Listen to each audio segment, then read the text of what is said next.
깊은 바다까지 나가서 수영하던 프랑스 소녀가 있습니다. 뒤로 돌아 엄마가 있는 곳을 향해 손을 흔드는데요. 엄마가 아닌 새언니가 손을 흔들어 줍니다. 소녀는 뭔가 맘에 안 드는지 뾰로통한 표정을 짓고는 더 깊은 바다로 향하는데요. 어느 순간 소녀의 몸이 휘청거리더니 제대로 몸을 가누지 못하고 허우적거리기 시작합니다. 도대체 어떤 사연이 있을까요? 자세히 한번 알아보겠습니다. 해당 사연은 프랑스인 리아 씨가 제보해 주신 이야기를 바탕으로 재구성된 스토리입니다. 안녕하세요. 저는 프랑스인 리아라고 합니다. 지금도 언니가 놀리고 나는 일화가 있는데 정말 어렸던 저의 모습을 이야기해 볼까 합니다.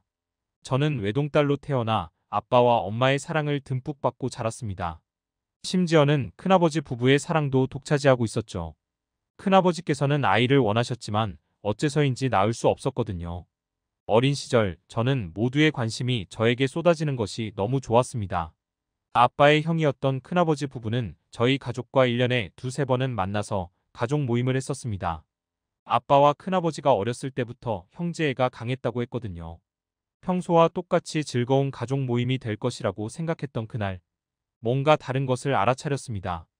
큰아버지 뒤에 까만 머리와 눈을 지닌 동양인 소녀가 있더군요. 저보다 나이가 많아 보이는 그 아이를 향해 저는 호기심을 내비쳤습니다. 그리고 그날 큰아버지는 자신의 딸이라며 지수를 소개했습니다. 어째서인지 아빠와 엄마는 모두 쉽게 받아들이더군요. 그때 당시 저는 생김새가 다른 그 소녀가 어떻게 딸이 될 수 있는지 의아했습니다. 큰어머니는 마음으로 낳아서 생김새는 다를 수 있다고 하더군요.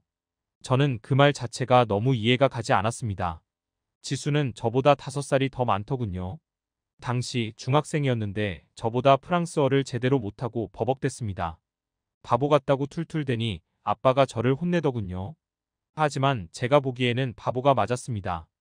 프랑스의 경우 식사 예절을 중요시하는데 저보다 더 모르고 있었거든요. 손을 테이블에 올려둬야 하는데 무릎에 올려두질 않나, 수프를 안에서 바깥으로 떠먹는 게 아니라 그냥 먹지를 않나. 사소한 것까지 제대로 모르더군요. 집에 가는 길에도 저는 지수가 너무 싫다고 말했습니다. 프랑스 사람도 아니라면서 말이죠. 부모님은 이제 우리 가족이니 그렇게 말을 하면 안 된다고 하더군요. 저는 그 말을 못 들은 척 했습니다. 그렇게 모임 때마다 지수도 참여하더군요. 처음과는 다르게 갈수록 밝아지면서 웃음이 많아지는 모습이 눈에 띄었습니다. 모임을 할 때마다 관심의 주인공은 지수였습니다. 저는 그럴 때마다 화가 나서 방으로 들어가 버리고는 했죠. 그러면 다시 관심은 저에게 돌아왔으니까요. 지수는 서운하지도 않은지 웃더군요. 사실 그것도 저는 싫었습니다. 어른같이 보이는 그 태도가 너무 싫었거든요. 문제의 날은 큰아버지 부부가 지수를 저희 집에 맡겼습니다. 뮤지컬을 좋아하시던 분들이었는데 지인이 티켓을 구해줬다면서 잠깐만 보고 오겠다고 했습니다. 저와 지수가 친해졌으면 하는 마음도 담아 집에 맡기신 것 같더군요. 그런데 큰아버지 부부는 그날 이후로 볼 수 없게 되었습니다. 뮤지컬을 보러 가던 도중 음주운전하던 차가 큰아버지 부부의 차를 들이받는 사고가 발생했습니다. 큰아버지 부부는 한순간에 세상을 떠나시게 되었습니다. 장례식까지 정신없이 끝나고 아빠와 엄마가 저에게 할 말이 있다고 하더군요. 그 옆에는 지수도 같이 있었습니다. 이해할 수 없던 행동에 저는 고개만 갸웃할 뿐이었죠. 그리고 다음 순간 그 이유를 알게 되었습니다. 바로 지수가 저희와 함께 살게 되었다는 것이었죠. 저는 너무 싫다며 질색을 했습니다. 큰아버지 부부가 돌아가셨다고 저희와 가족이 되어야 할 필요는 없다고 주장했죠. 더군다나 부모님의 이야기는 더 충격적이었습니다. 바로 자신들의 딸로 입양하기로 했다는 거죠. 저와 자매로 지낼 예정이라는 말에 입을 다물었습니다.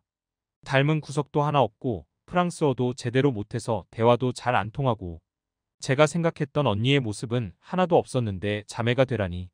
저는 지수를 언니라고 인정하는 것도 싫고 무엇보다 계속 같이 살아야 한다는 건 더 싫었습니다. 저의 태도에 아빠가 매를 드시려고 하자 지수가 다급하게 말리더군요. 프랑스에서는 아이를 훈육할 때 매를 드는 일이 종종 있습니다. 저 또한 맞는 것을 좋아하지 않았지만 지수가 말리니 화가 나더군요. 저는 빠르게 방으로 들어갔습니다. 그렇게 저의 의견과는 상관없이 지수는 제 언니가 되었습니다. 다음 날부터 지수는 아침마다 저에게 인사를 하더군요. 저와 친해지고 싶은 마음이었겠죠. 하지만 저는 인사를 받아주지 않았습니다. 제가 굳이 인사를 받아줘야 하는 의무는 없잖아요. 학교가 달랐기 때문에 학교에서만은 편하게 지낼 수 있었습니다. 저는 초등학교를 다니고 있고 지수는 중학교를 다니고 있었으니 방향도 아예 달랐죠. 저는 학교에서 보지 않는 것만으로도 만족이었습니다. 저희 상황은 호전되지 않은 채 시간이 흘러 방학이 찾아왔습니다. 여름방학에는 항상 수영장을 갔었기에 방학을 맞이하자 너무 신이 났죠. 그런데 더 신나는 일이 벌어졌습니다.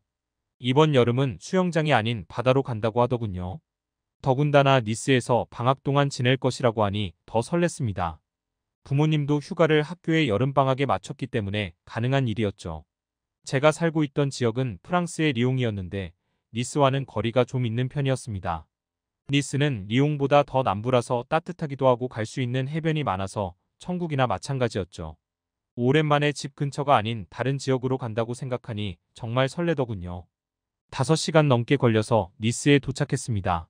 숙소부터 갔는데 일반 가정집을 빌린 거라서 오히려 더 편했죠. 저희는 느지막한 오후에 팔로마 해변에 도착했습니다. 오후라서 그런지 사람이 별로 없더군요.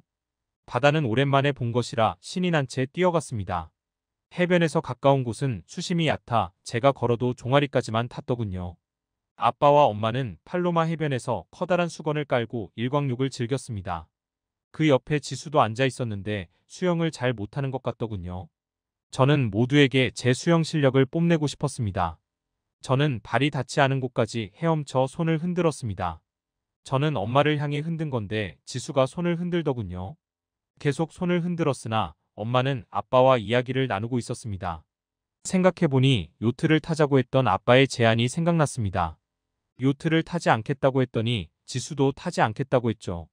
결국 아빠와 엄마만 타고 오기로 했는데 지금 가려는지 일어나더니 시야에서 사라졌습니다. 지수와 저만 두고 가다니 짜증이 나 더 멀리 헤엄치기 시작했죠. 한참 수영을 즐기는데 발끝에서부터 뭔가 저릿한 감각이 올라왔습니다. 발에 쥐가 난 것이었죠. 저는 빨리 발이 닿는 곳으로 가려고 했지만 욕심을 부려 멀리까지 와버렸기에 발이 닿는 곳을 찾을 수가 없었습니다. 당황해서 발을 일부러 움직였으나 오히려 더 근육이 쪼여지는 것이 느껴지더군요. 저는 허우적거리기 시작했습니다. 누구라도 빨리 도와주길 바랐습니다. 제가 허우적거리며 손을 흔들자 지수도 손을 흔들더군요. 그게 아니라는 식으로 저는 손을 더 크게 흔들었으나 알아듣지 못하는 듯 했죠. 역시 지수는 쓸모없다고 생각했습니다. 저한테 도움을 주지 못하는구나 싶었죠. 저는 숨이 점차 막혀오는 것을 느끼며 어느새인가 정신을 잃었습니다. 눈을 떴을 때는 제가 입에서 울컥하고 물을 쏟아내면서 엄마가 깔아뒀던 수건 위에 누워있더군요. 하지만 다시 정신을 잃었습니다. 눈을 떴을 때는 병원이더군요. 가족들 모두 걱정스러운 눈으로 저를 보고 있었습니다. 병원에서는 별일 없으니 걱정 말라는 이야기를 들었죠. 다음 날이 되어서야 저는 누가 저를 구해줬는지 궁금해졌습니다. 저를 구해준 영웅이 누구냐는 물음에 엄마는 옆에 쭈뼛쭈뼛 서 있는 지수를 쳐다보더군요. 그러면서 지수를 두 팔로 감싸며 영웅이 여기 있단다 라고 말했습니다. 저는 지수를 빤히 바라보았습니다. 지수는 저에게 바보같이 손을 흔들기만 했는데 무슨 말인가 싶더군요. 저는 장난하지 말라고 했고 지수는 실망한 표정을 지었습니다. 그러자 아빠는 정말이라면서 이야기하셨죠.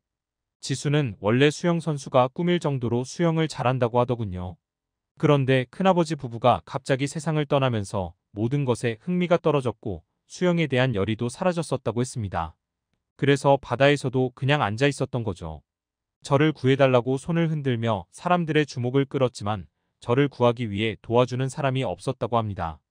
그래서 스스로 뛰어들어 수영을 하게 된 것이죠. 지수가 저를 구해준 것도 놀라웠지만 프랑스어 실력에 당황했습니다. 틀림없이 몇 달 전까지 프랑스어를 못한다고 생각했던 지수는 제가 알아들을 수 있는 발음으로 이야기를 하더군요. 중학교를 다니면서 친구들과 대화를 통해 실력이 많이 늘었다고 했습니다. 지수는 친구들 사이에서 꽤 인기가 있는 듯 하더군요. 동양인이라서 차별을 받을 것이라고 생각했는데 차별하는 친구들도 있었으나 모두 포용하여 친구가 되었다고 하더군요. 저를 구해준 이후에도 지수와 여전히 서먹했습니다. 하지만 마음을 어느 정도 열어둔 상태였기에 지수가 하는 말을 들어주고 답변을 해주는 식으로 표현했죠. 지수 또한 저를 구해줬다는 것으로 허세를 부리거나 하지 않더군요. 아마 허세를 부렸다면 제가 마음의 문을 닫을 거라는 것을 쉽게 파악했기 때문이겠죠. 그렇게 저희는 니스에서 여름방학을 보냈는데 저는 구해줘서 고맙다는 말과 그동안 미안했다는 말을 지수에게 전했습니다.